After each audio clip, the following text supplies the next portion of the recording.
Someone's chirping at me. Hey guys, welcome to Quinn's Tree Farm. Coming to you straight through the power of YouTube right from Cornville, Maine. We're back in the top secret field.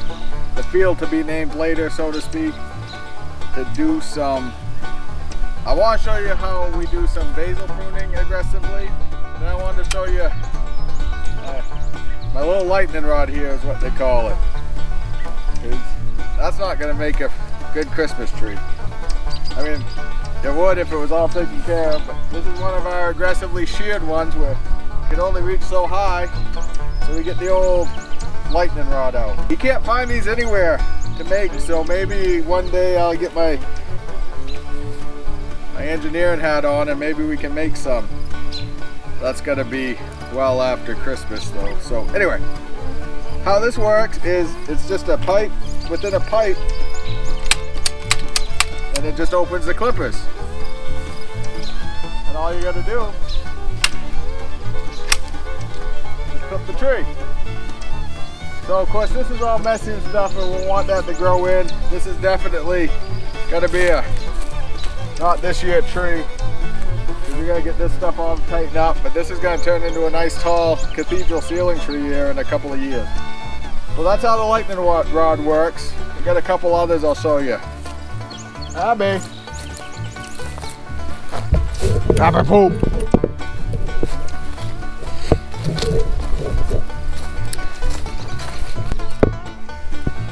Oh, it's Abby dog. Making a cameo appearance. So this tree has a lot of potential too. It's really tall, but we got a nice basil prune on it. So this is more what the lightning rod is for, is you can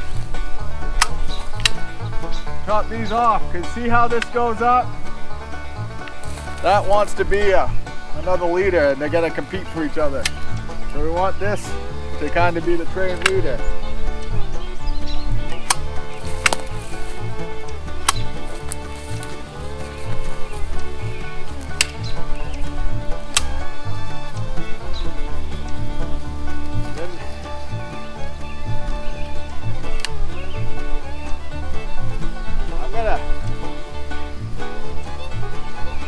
Well, I'm gonna leave it. We'll see what he gets.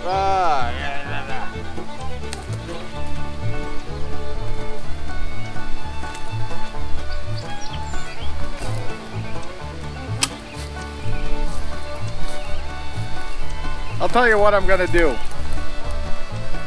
We'll flag this tree, and I want your help. Leave in the comment section below.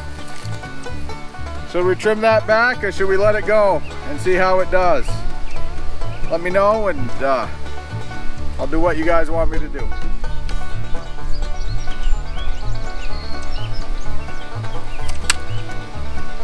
Abby's leaving a present over there.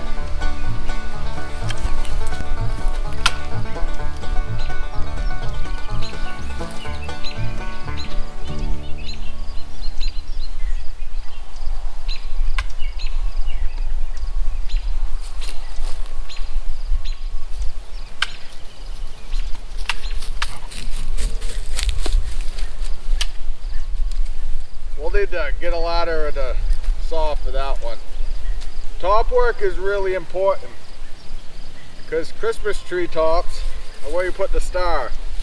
So we want to make sure that we get these done up and get one nice solid leader. That's really part of one of the most important parts of shearing, is getting that leader, that one nice straight one. They call it a leader for a reason. And trees are funny because if there's more than one leader, or they don't have a dedicated leader, they're almost like people where they just go off and do their own thing.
Hold on a second.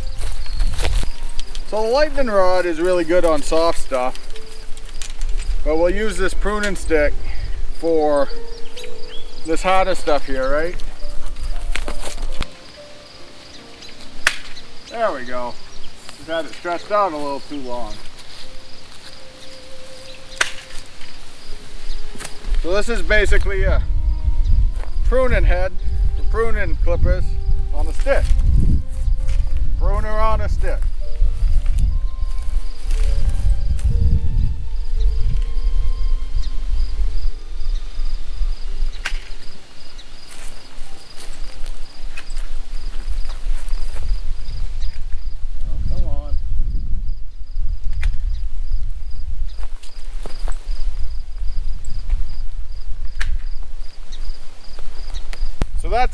That's our top work for really tall trees, and then we just use the clippers, the falcos, for the smaller trees.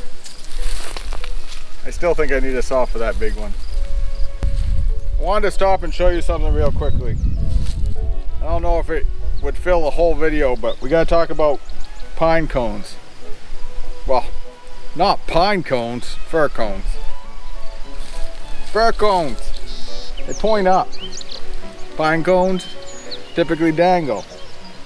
This here, from what I can tell, because I didn't plant it, but these are in what is a pretty big Korean fir stand. And what I've discovered about Korean firs, because I don't know very much about it, is they like to cone. And their tops get all wonky too. So we've been having trouble trying to get their tops back in. I will say though, I'm really impressed. They make a beautiful tree. They smell great, but they make cones like crazy. We gotta pull the cones off. Now, this is how cones, I was gonna say pine cones, but they're fir cones. This is how fir cones were described to me and how they relate to Christmas trees. And they were described to me as the tree becomes a 15-year-old boy and he can only think about one thing: reproduction. And when all you think about is reproduction, you're not really thinking about growing. And that's what happens.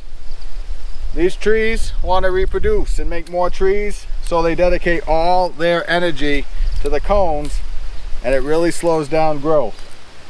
So you're going to see us get rid of all the fir cones on all the fir trees. Probably all the spruce cones on all the spruce trees, and all the pine cones off the pine cone trees. Now, how I do it is I start at the bottom and I work my way up. Why? Because if you start at the top and work your way down, they fall into the tree, and then you're picking off cones that you already picked, thinking that they're cones you haven't gotten to yet. That's just a waste of time.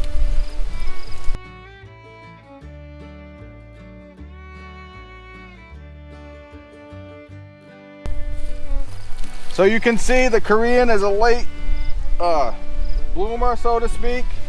It's the 11th of June and we're getting some really good growth, but just short growth, whereas a lot of the balsams really have started to explode, and we're going to be shearing here within the next 3 to 6 weeks. All right, let's get on to some basil. You're gonna have to put up with that buzzing bird for a little bit while I talk, but I thought it'd be cool to get a different shot here. So let's talk about basil pruning with the hedge trimmers. We can do a lot more, a lot faster with those hedge trimmers than we can with the loppers and the clippers. Now, it's probably not as pretty, but well, in the end, it's gonna be more efficient, a lot faster, and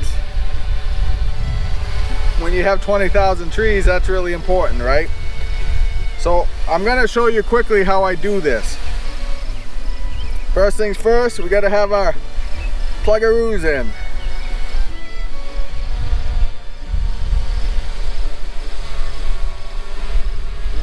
Now you'll notice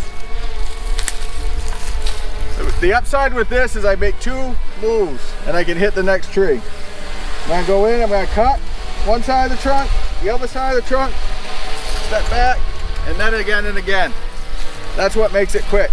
Now we'll get down and dirty and I'll show you at the bottom what it looks like and why it's not so pretty, but why it might not necessarily matter.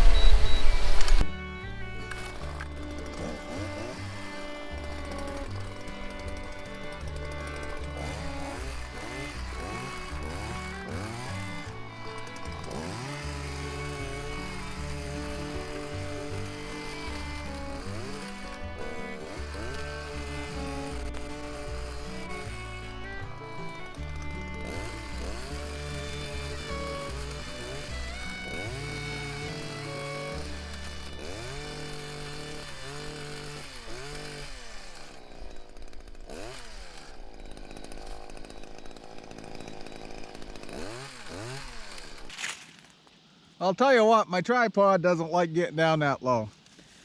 But see how quick that was? Now here's the thing. I could go back and I should go back and I can do it with the hedge trimmers, but we'd get those tighter. But as the tree grows up, we'll be able to more clearly be able to get in here and tighten that up later.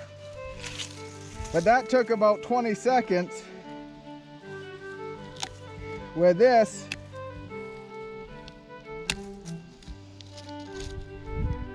well, you can see it's a lot longer. Now granted,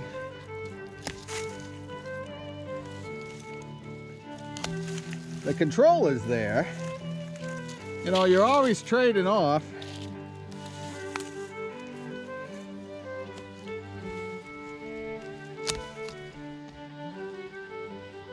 But the speed is definitely not.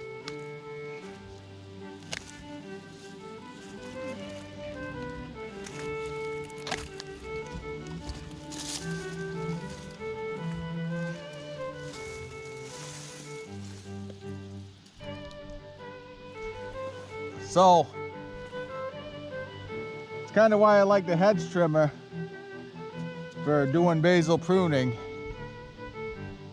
It was a really neat thing that I discovered. My tree mentor showed me how to do it, and I like it a lot. Eventually this tree trunk is going to grow bigger, and then these will kind of be accepted into it and healed up. Man, these Korean firs do not smell like balsam firs. They're almost citrusy, like a con color. But they sure are pretty trees. And you know, they grow in Maine. And you know how I feel about Maine. Well, I'd really rather feel bad in Maine than feel good anywhere else. So there you go, my friends. I'll see you soon.